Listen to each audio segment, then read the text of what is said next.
suntik di urat vena atau pembuluh darah. Urat vena ini yang kelihatan besar-besar itu langsung berproses ke jantung. Ya, makanya kalau orang dicatek ular yang kena urat vena itu cepet banget, karena jantungnya akan cepet kena virusnya itu, kena racunnya langsung membengkak. Suntik di urat vena ini batal. Apalagi nomor 6, infus, batal. Bapak Ibu sakit, tiba-tiba masuk rumah sakit lagi puasa, tanggung nih, tapi harus diinfus kata dokter, batal puasanya. Saya ketika kena COVID kemarin, diinfus di Bandung, dirawat. Infusannya saya lihat dikasih obat sama dokter, disuntik, warnanya merah. Berapa cc itu? Hampir 3 jam saya begini, udah istirahat. Udah gitu kan, maaf, mau pipis gitu. Ya, setelah kita pipis, air pipisnya itu persis cairan merah itu. Jadi infus memang langsung masuk ke dalam organ tubuh dalamnya ini. Jadi kalau infus batal. Yang ketujuh adalah fixed inhaler. Ketika hidung seseorang meler apa ya bahasa bagusnya Bapak Ibu?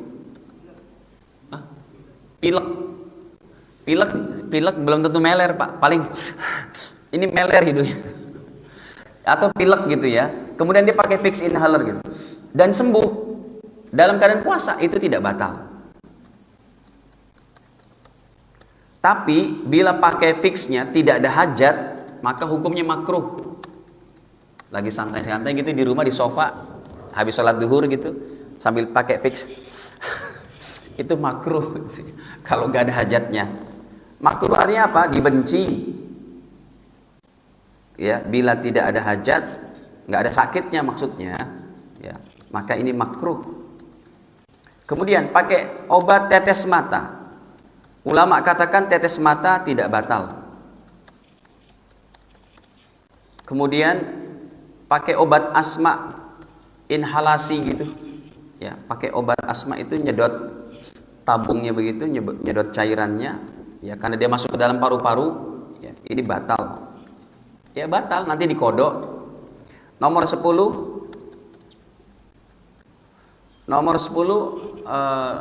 gosok gigi. Kalau pakai kayu siwak ataupun pakai toothbrush, apa toothbrush artinya sih? Sikat gigi. Toothbrush pakai sikat gigi saja ini boleh. Tapi kalau sudah pakai pasta gigi dan tertelan, batal. Sekalipun nggak sengaja tertelannya. Kalau tidak tertelan, ya makruh. Karena dia memberikan rasa segar. Tapi makruhnya makin berkurang kalau ada hajat yang sangat mendesak, seperti klien akan datang. Dia harus ngomong begitu. Nanti orang lain merasa tidak nyaman dengan aroma yang keluar sumpamanya. Atau kalau sekarang kan masih musim Covid tuh, pakai masker aja aman itu. Ya, kalau emang ada seorang yang sangat sensitif aromanya itu, ketika dia tidak makan dari pagi sampai sore, keluarnya sensitif. Ada orang yang begitu kan Pak, yang sensitif. Nah, itu silakan dia pakai, atau pakai Listerine atau pakai mouth spray. Ini mirip juga sih, mirip ya. Pakai mouth spray gimana? Mouth spray ya. Kemudian kumur-kumur itu boleh. Karena kumur-kumur berwudu juga sunnah. Nomor 11, kumur-kumur ketika berwudu hukumnya tetap sunnah. Ya. Tapi jangan kumur-kumurnya 3 kali, ngeluarin airnya 2 kali. Itu korupsi dalam berwudu itu. Pak, kok kumur-kumurnya 3 kali, ngeluarnya 2 kali? Lu ngeliat aja sih. Yang ke-12, cicipi makanan. Ibu-ibu nih, cicip makanan batal nggak Ustaz? Batal kalau nyicipinya sepiring. Cicip makanan dan kumur-kumur tidak batal. Silakan cicip sedikit kumur-kumur. Ya, tidak batal. Kemudian yang ke-13, apalagi yang ke-13? Pakai berenang. Ya. Buang angin ketika renang batal.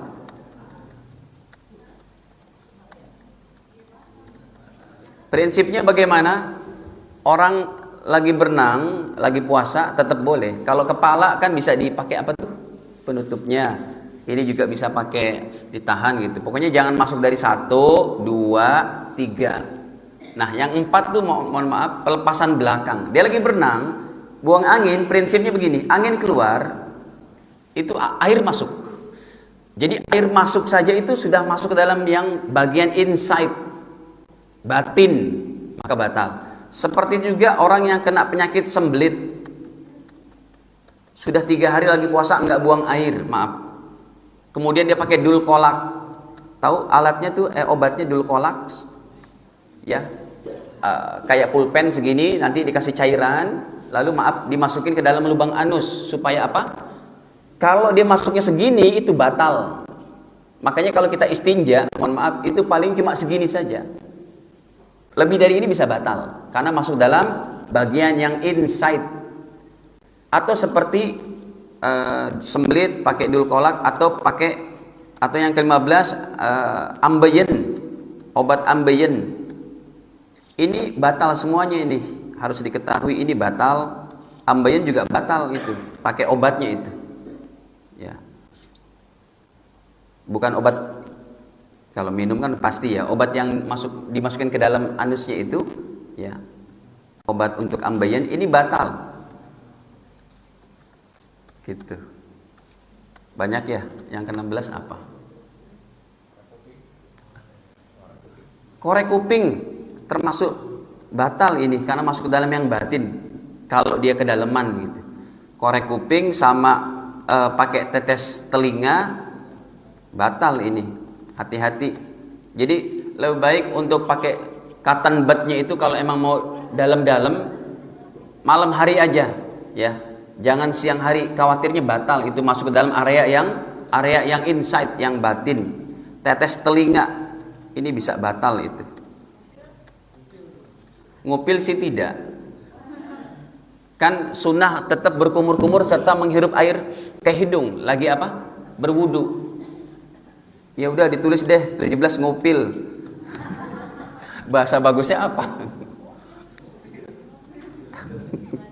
Nggak enak banget tulisnya. Ngupil tidak batal karena dianalogikan dengan menghirup air, asal jangan dalam-dalam. Sudah, ini saja diantaranya Bapak Ibu. Semoga Allah Ta'ala mudahkan kita untuk bertemu dengan bulan suci Ramadan, untuk kebaikan dunia akhirat kita. Amin ya rabbal alamin. Tidak ada pertanyaan? Apa? Silakan. Waalaikumsalam.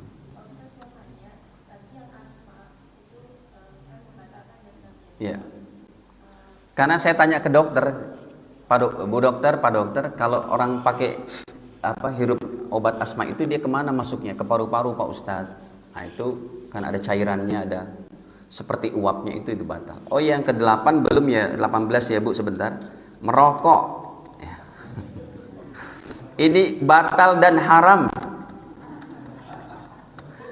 Makanya di sini bapak-bapaknya nih, masya Allah, soleh-soleh, nggak ada yang ngerokok satupun. Ya, silakan Bu, pertanyaannya yang lain.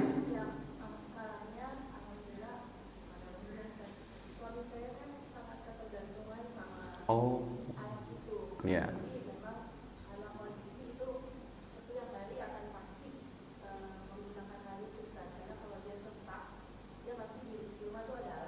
Allah. Itu sepanjang tahun begitu, setiap hari. Bisa nggak dipakainya malam saja?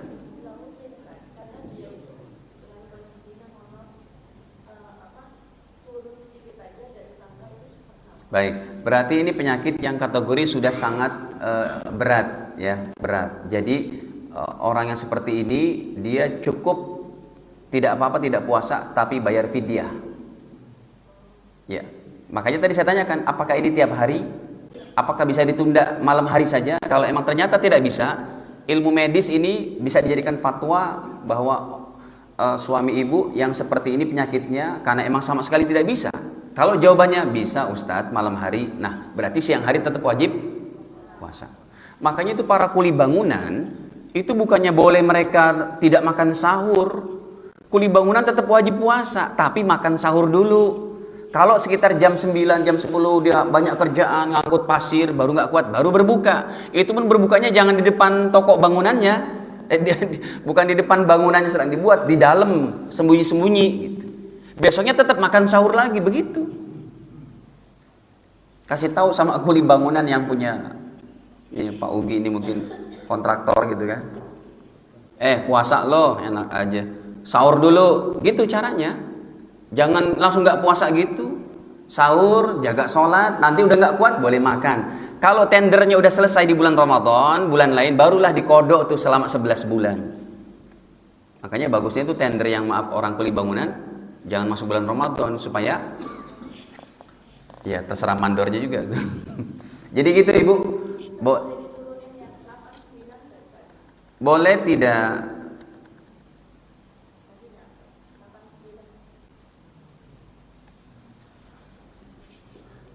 Boleh tidak puasa tapi bayar apa? Fidyah. Ya silakan Pak. Apa pertanyaan? Ya. Waalaikumsalam.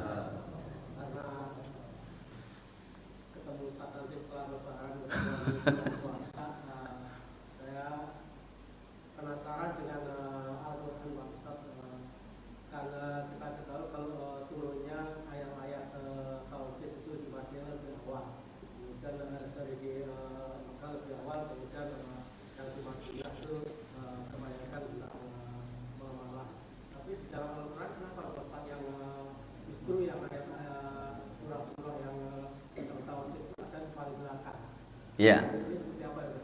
Ya itu prosesnya ketika Nabi mengajarkan kepada para sahabat diletakkan nomornya dari Nabi seperti itu. Itu ada dalam kitab sejarah yang panjang-panjang ada Tashri' Alam Islami seperti karya Syekh Khudri Beg itu ada tentang sejarah itu.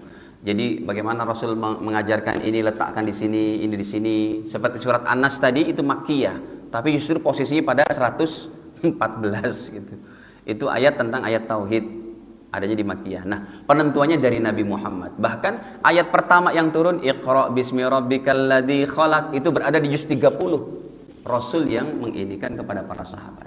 Begitulah para sahabat yang mengumpulkan Al-Qur'an seperti Zaid bin Sabit, Ubay bin Ka'ab dengan perintah dua sahabat besar, Abu Bakar dan Umar, maka menentukannya dari Nabi seperti itu urutannya. Jadilah 30 juz, 114 surat, ya, kemudian 6.666 ayat versi Indonesia, kemudian 1.027.000 huruf, semuanya itu ada. Bahkan itu hitungannya Imam Syafi'i. Cukup hadirin, ini saja dapat kami sampaikan, dan Allah berikan kebaikan dunia akhirat kepada kita, keluarga kita dan seluruh umat manusia. Allah berikan hidayah kepada mereka. Amin ya rabbal alamin. Kita tutup dengan kafarah majelis. Subhanakallahumma bihamdik, asyhadu an la ilaha illa anta astaghfiruka wa atubu ilaik. Wassalamualaikum warahmatullahi wabarakatuh.